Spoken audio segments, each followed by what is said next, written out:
তোমাদের কাজ হচ্ছে তা'মুরুনা বিল মারুফ, তোমরা মানুষদেরকে সৎ কাজের আদেশ দিবে, কল্যাণমূলক কাজে আদেশ দিবে এবং অসৎ কাজ থেকে মানুষকে বিরত রাখবে।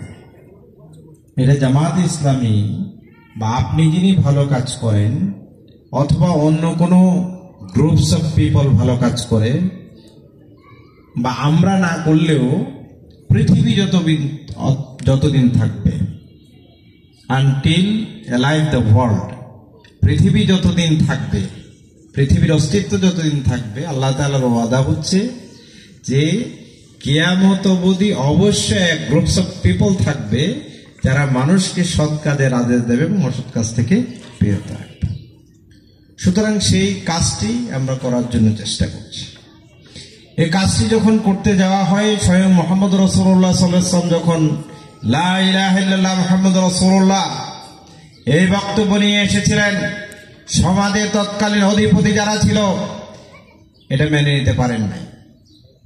তাদের ধারণা ছিল আব্দুল্লাহর ছেলে মোহাম্মদ শুধু তার নির্দিষ্ট গণ্ডি সীমানায় থেকে আল্লাহ বিল্লাহ করবে, কিন্তু সে যখন রাষ্ট্র সংস্কারের জন্য, রাষ্ট্র পরিবর্তনের জন্য, আল্লাহর জমিনে আল্লাহর হুকুম বাস্তবায়নের জন্য যখন ঘোষণা দিল, তখনই তার বিরুদ্ধে শত্রুতা শুরু হয়ে গেল।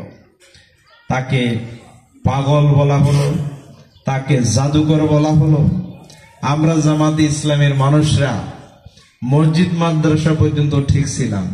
যখন আমরা বলছি সমাজকে সংস্কার করতে হবে, ব্যক্তিকে সংস্কার করতে হবে, পার্লামেন্টকে ঠিক করতে হবে, এই রাষ্ট্রে কোরআনের আইন বাস্তবায়ন হতে হবে, তখন মোল্লারা খারাপ হয়ে গেছে। বলছে মোল্লারা কি জানে? মোল্লারা যা জানে তোমরা কিন্তু কিছুই জানো না। মোল্লারা যা জানে তোমরা কিছুই জানো না। কারণ আল্লাহ তাআলা বলছেন আলিফ লাম মিম যালিকাল কিতাবু লা রাইবা ফীহি হুদাল লিল মুত্তাকিন।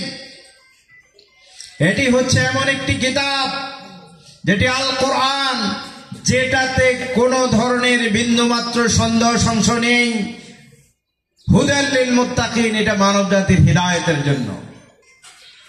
মানুষের তন্ত্রে মন্ত্রে গঠিত আমরা যেই জ্ঞান পড়ছি এটি কোনো পরিপূর্ণ জ্ঞান নয়, বরং আল্লাহ তাআলা যে জ্ঞান দিয়েছেন সেই জ্ঞান বিজ্ঞান যদি আমরা নিজেরা যদি পড়তে পারি, জানতে পারি, তাহলে আগামী দিনে যারা আল্লাহর কথা বলছে, আল্লাহর দ্বীনের কথা বলছে, তারাই আগামী দিনে নেতৃত্ব দেবে ইনশাআল্লাহ।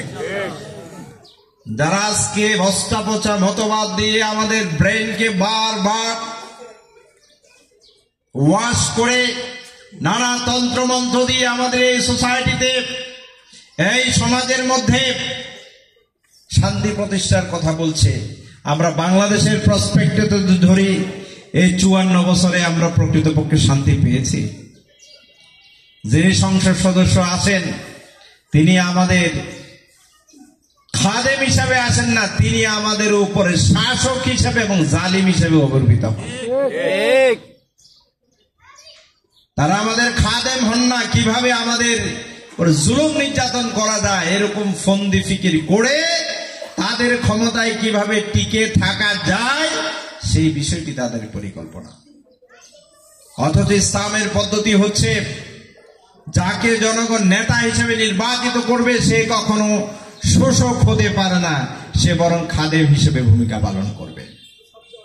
জামাত ইসলামী এই ভালো ভালো কথাগুলো বলার কারণে তাদের কণ্ঠকে স্তব্ধ করে দেওয়ার জন্য, তাদের পথকে রুদ্ধ করে দেওয়ার জন্য নানা মিথ্যা অভিযোগ দিয়ে বিগত 54 বছর আমাদের বিরুদ্ধে নানা অপপ্রচার চালিয়ে আমাদের লোকদেরকে ফাঁসি দিয়ে আমাদের অগ্রযাত্রাকে তারা বন্ধ করে দিতে চেয়েছিল। কিন্তু সত্যিকার অর্থে ইসলাম তথা আদর্শিক কোন আন্দোলনকে জেল জুলুম নির্যাতন দিয়ে অতীতেও থামানো যায়নি, সামনেও থামানো যাবে না।